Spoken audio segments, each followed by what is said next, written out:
E aí, meus queridos, eu espero que esteja tudo bem com vocês. Hoje a gente vai continuar falando um pouco, não sobre sistema digestório, mas o que a gente vai falar hoje tem muito a ver com o sistema digestório, que é justamente o metabolismo, né? Depois que a gente pega aquele alimento e conforme ele vai passando pelo TGI, pelo trato gastrointestinal, ele vai sendo submetido principalmente a duas técnicas, né? Uma digestão, para quebrar pedaços moleculares maiores em menores, para facilitar o próximo processo que é a absorção. Então todo o tubo gastrointestinal ele vai servir para fazer isso. Depois que a absorção ocorre, esses produtos orgânicos que estavam presentes lá no nosso alimento, eles precisam ir para as células, porque as células vão se apropriar deles para fazer as suas reações químicas e produzir os fatores que são fisiológicos à sua existência. Produzir proteína, aminoácido, produzir vesícula, produzir hormônio, produzir fator de crescimento.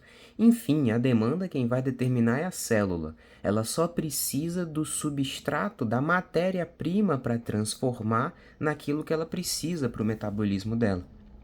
Aqui tem algumas perguntas, né? Vocês podem pausar para ver depois.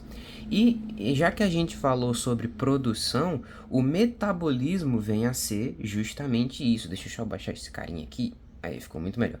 O metabolismo vem a ser justamente isso, né? Quando eu me aproprio de um composto orgânico e uso ele ao longo de várias reações químicas para produzir um composto que pode ser a própria energia, né, que eu posso usar em qualquer reação. A energia é como se fosse uma moedinha coringa, ela pode servir em tudo, ou para produzir um composto específico que só vai fazer sentido naquele momento, naquela hora, como um hormônio, por exemplo.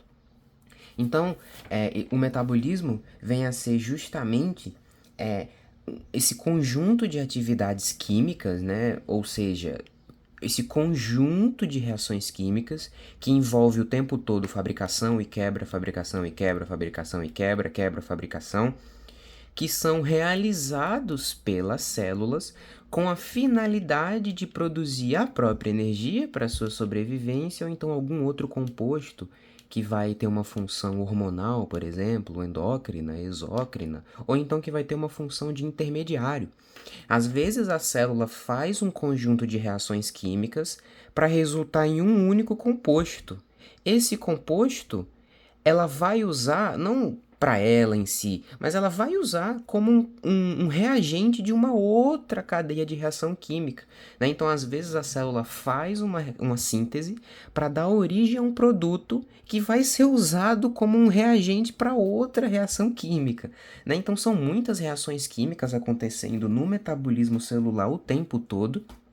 É por isso que o metabolismo ele vem a ser definido dessa forma, como esse conjunto de reações químicas, né? Não de forma, primeiro essa, depois essa, e sim esse conjunto de acontecimentos químicos, né? Essas reações químicas vão acabar, como eu até já adiantei, se apropriando de biomoléculas, né, que a gente absorve lá na digestão e vão produzir, conforme a necessidade celular, alguns produtos, a própria energia, né, algum outro composto aqui. Ó, a obtenção e armazenamento de compostos do ambiente para a produção de energia. Comi, digeri, absorvi, produzo energia e utilizo ela nos metabolismos, entendeu? As células precisam necessariamente de energia para poderem funcionar, e esse é o cerne de toda a questão. E essas vias metabólicas aqui que essa imagem coloca é justamente para poder explicar como que o metabolismo ele vem se organizar quimicamente. Vocês vão ver que isso aqui é basicamente química, tá bom? A partir de agora não tem muito como separar as duas coisas. Isso aqui vai parecer muito mais com química do que com fisiologia.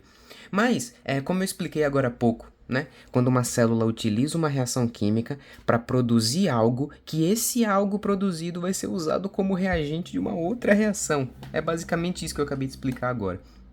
A célula utiliza essas reações químicas para poder produzir algo que seja benéfico para ela. Vamos sair desse campo do algo benéfico, eu vou ser mais específico. Energia. A célula vai precisar dessas biomoléculas que foram absorvidas lá na digestão para uma coisa, energia. Senão, ela não vai funcionar direito. Entende? Ela precisa de energia. E algumas reações químicas que acontecem dentro da célula, algumas reações químicas metabólicas, elas podem ter duas possibilidades. A primeira possibilidade é quando eu preciso fabricar um produto químico, mas para sintetizá-lo eu preciso gastar energia. Então eu tenho 4 compostos bolinhas verdes e a partir do momento que eu estabelecer uma ligação química entre eles, do jeito que está aqui, né, uma ligação química, eu preciso gastar energia, eu preciso investir energia para provocar essa ligação química entre esses compostos. E a partir do momento que essa ligação for feita, eles vão se transformar em um outro composto. Ou seja, a via anabólica gasta energia para produzir um composto. Já a via catabólica, que é a que é protagonizada principalmente pela respiração celular, é uma via de reação química que se apropria de uma molécula e trabalha em cima dela, quebrando, lisando suas ligações químicas, arrancando seus elétrons, arrancando seus átomos, para no final das contas eu liberar energia. Ou seja, uma molécula aqui, ela contém energia em suas ligações. O que eu vou fazer numa via catabólica é mexer nessa molécula, quebrar seus átomos, fragilizar suas ligações para soltá-los e, a partir do momento que eu o solto, eu libero a energia que estava contida nas suas ligações. Essa energia, que para o metabolismo celular nós utilizamos a sigla ATP, adenosina trifosfato, né, uma adenosina ali com 3 fósforos inorgânicos, é a principal moeda energética que o nosso corpo utiliza para todo o seu processo fisiológico. E aqui a gente vai ver nessa imagem que coloca pra gente como que o metabolismo ele vem a se dividir, né? Porque assim, vocês sabem e a gente já tá cansado de saber que a gente precisa de oxigênio para sobreviver. Porém, a gente nunca sabe exatamente o porquê que o oxigênio é tão importante. E é por causa disso, tá bom? Na natureza, existem majoritariamente, tá? Não vou me comprometer em generalizar, mas majoritariamente na natureza, os processos metabólicos mais conhecidos são aqueles que têm como um cerne o oxigênio. Porque usa o oxigênio, principalmente, é o que nós chamamos de metabolismo aeróbico, e o outro por não usar o oxigênio, que é o metabolismo anaeróbico. Percebam que nas duas situações ocorre a síntese da maior molécula energética que a célula precisa, que é o ATP. Porém, a diferença é que quando o oxigênio ele está envolvido nesse processo de produção de ATP, o ganho, a produção dessa molécula torna-se muito mais vantajosa. Como vocês veem aqui, num metabolismo que usa oxigênio, a produção de ATP é muito mais lucrativa do que a que não usa. Olha só, 30 a 32, cara. Calma aí, deixa eu aproximar aqui, ó. 30 a 32 moléculas de ATP, enquanto aqui no metabolismo que não usa oxigênio, apenas 2 moléculas de ATP. E isso nos sugere o quão importante o oxigênio é para o metabolismo de animais como os mamíferos, por exemplo. Todos, quase todos, se não todos os mamíferos não têm condições nenhuma de sobreviver muito tempo sem oxigênio, porque como são animais robustos e células eucarióticas, complexas, dotadas de várias organelas que precisam o tempo todo estar produzindo, né, os seus fatores fisiológicos, envolve muito gasto de ATP, de modo que utilizar com prioridade um metabolismo anaeróbico não seria nem um pouco vantajoso. 2 ATPs não são suficientes para suprir toda a demanda fisiológica de uma célula. Por isso que a maioria dos mamíferos, eles vantajosamente utiliza um metabolismo aeróbico ao invés do anaeróbico. E aí, né, a gente vai começar a ver agora de forma mais específica como que funciona prioritariamente o metabolismo aeróbico, que utiliza o oxigênio como uma molécula-chave para produzir uma alta gama de ATP. Normalmente, quando a gente produz muito ATP, é porque ele naturalmente vai ser usado. Se ele vai ser usado com muita frequência, significa que essa célula é complexa, ela tem um metabolismo que depende muito disso, que está o tempo todo produzindo e quebrando, como as células eucarióticas dos animais. São células complexas, dotadas de organelas, que precisam de muito ATP para estarem o tempo todo exercendo o seu efeito fisiológico, beleza? Então agora a gente vai entrar especificamente no principal processo de obtenção de ATP nos animais, que é a partir de um metabolismo aeróbico que usa o ATP, que nós chamamos de respiração celular. O nome respiração é meio tosco, eu acho, né? Mas tudo bem, vamos chamar de respiração celular para não dizer outra coisa.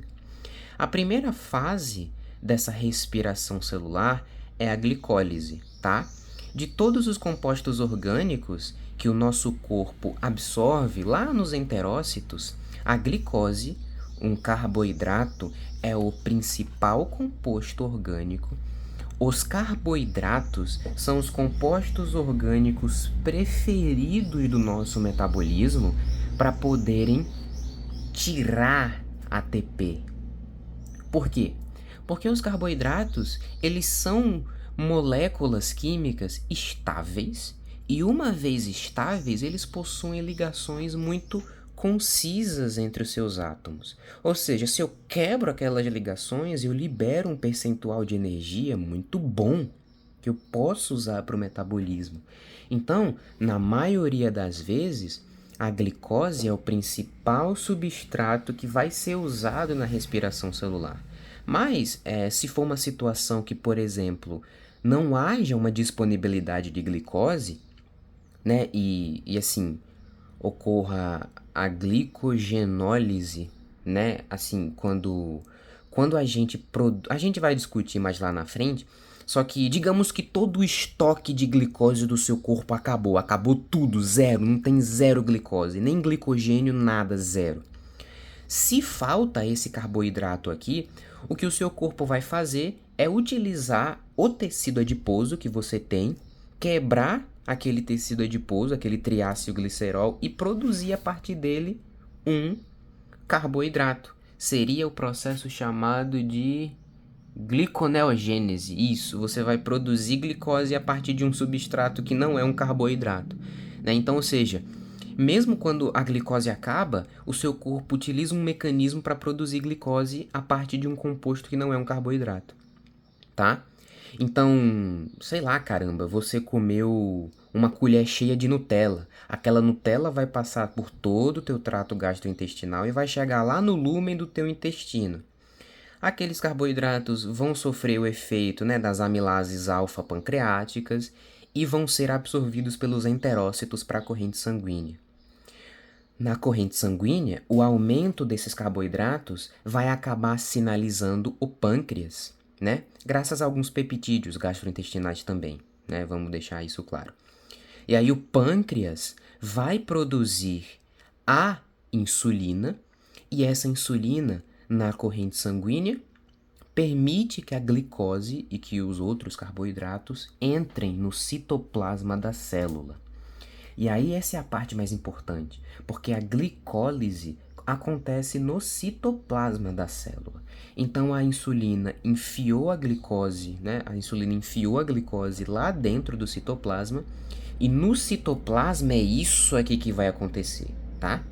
Lembrando, como a gente está falando de várias reações químicas que envolvem catalisações, ou síntese, quebra, né, todo esse processo semelhante a uma indústria mesmo, quem vai fazer isso o tempo todo é enzima, tá? São sempre enzimas. Nesse caso aqui da glicólise, que acontece no citoplasma, são enzimas que já estão presentes ali no citoplasma, tá bom?